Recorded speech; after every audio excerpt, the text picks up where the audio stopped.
से बांग्लादेश के student road पे निकल आए। ये जो क्लिप्स हम आपको दिखा रहे हैं ये ढाका के हैं, जहाँ पर स्टूडेंट प्रोटेस्ट कर रहे हैं। इनके हाथ में एक झंडा आप देख रहे हैं, ये ब्लैक और सफ़ेद है, जो कि कहा जा रहा है कि आईएसआई के फ्लैग से मिलता जुलता है। आपको क्लियर करते चले जाएं कि आईएसआई का फ्लैग भी कुछ इस तरह से ही है।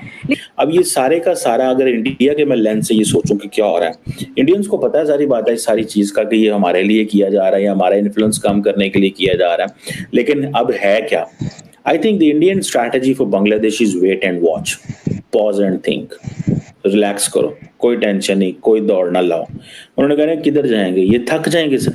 ये 1953 में जो एस्टैब्लिश किया गया था कैलिफाइट क्या इस्लामिक रूल, जो तालिबान की तरफ से, जो आईएसआईएस की तरफ से एक ब्लैक झंडा और उस पर व्हाइट प्रिंट करके जो एक रूल को, जो एक चीजों को बहुत पुरजोर तरीके से एस्टैब्लिश किया गया था, वही सेम दशा और सेम प्लान हम लोगों को अब बांग्लादेश में दिखाई दे रहा है। पाकिस्तान में भी कोई ऐसी जो यूनिवर्सिटीज में दिवाली और ये वाले त्यौहार मनाए जा रहे हैं, मेरे सामने तो स्टूडेंट्स को इजाज़त नहीं होनी चाहिए। क्या वजह, आप इन त्योहारों के इतने अगेंस्ट क्यों हैं? नहीं, मुसलमान तो ना करे ना, मुसलमान की एक अपनी अलग पहचान है, तहजीब है, सिकाफत है। हिंदुओं में अपने आप को तो ना गुम करे, इसलिए तो नहीं हमने पाकिस्तान हासिल किया था कि हम वैसी ही हरकतें करें। मेरा ख्याल है India will wait and watch और देखेगा। Right now there are anti India sentiments हैं बांग्लादेश के अंदर, it will take some time. अब जब मौजूदा हुकूमत, केयर टेकर हुकूमत, एक नई हुकूमत को अगर पावर सौंपती है, वो शेख हसीना वाजिद और उनकी पार्टी का क्या मुस्तकबिल रखते हैं, किस तरह चीज़ें करते हैं। अगर शेख हसीना वाजिद को बिल्कुल ही निकाल दिया जाता है सिस्टम से और उनकी पार्टी के और उनके लोगों को, that will definitely be unfair.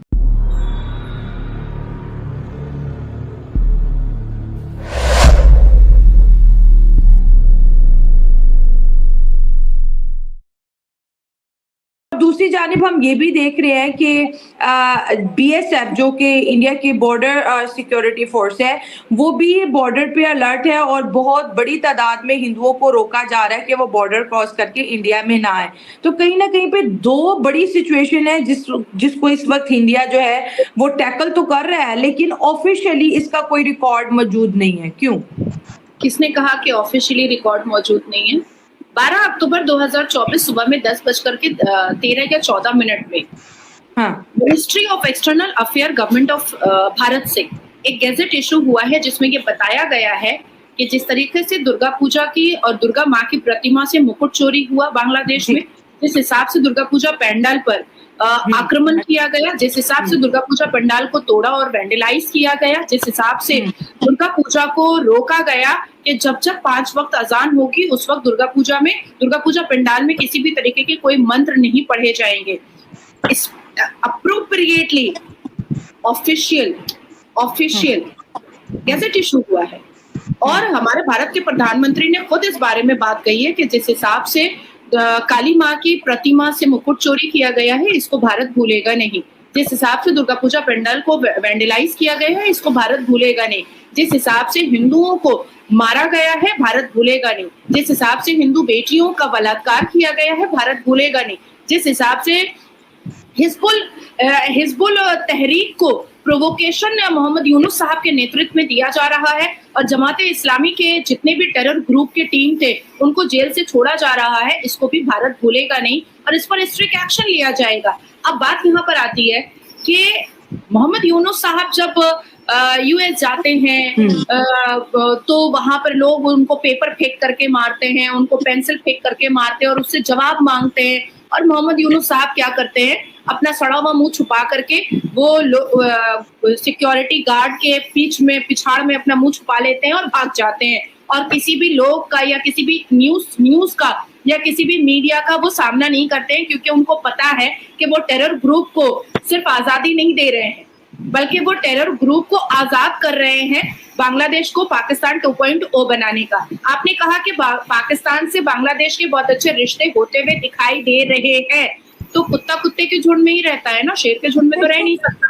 शेर के झुंड में तो सिर्फ ब्रेकिंग न्यूज भी बनी है, ये ब्रेकिंग न्यूज बनी है। आपने सवाल कर दिया, मेरी बातों को, मेरा भी फ्रीडम ऑफ एक्सप्रेशन आप ना रोके। अब आती है बात कि मेरा मानना है, और मैंने बजावते मिनिस्ट्री ऑफ एक्सटर्नल अफेयर को एक चिट्ठी लिखी है कि ये जो बांग्लादेश में हो रहा है, अगर इसको भारत कंट्रोल नहीं कर सकता है तो हमारे जो 1.5 करोड़ से ऊपर वहां पर हिंदू हैं, जो माइनॉरिटी के लोग हैं, जिसमें सिख, ईसाई, क्रिश्चियन, यहूदी सब आते हैं, बहुत कम बचे हुए हैं, हिंदू ही ज्यादा है, उनके लिए बांग्लादेश को काट करके एक बंगलिस्तान बना देना चाहिए, जिस पर हमारी आर्मी जो है, हमारी इंडियन आर्मी उसको प्रोटेक्शन देगी।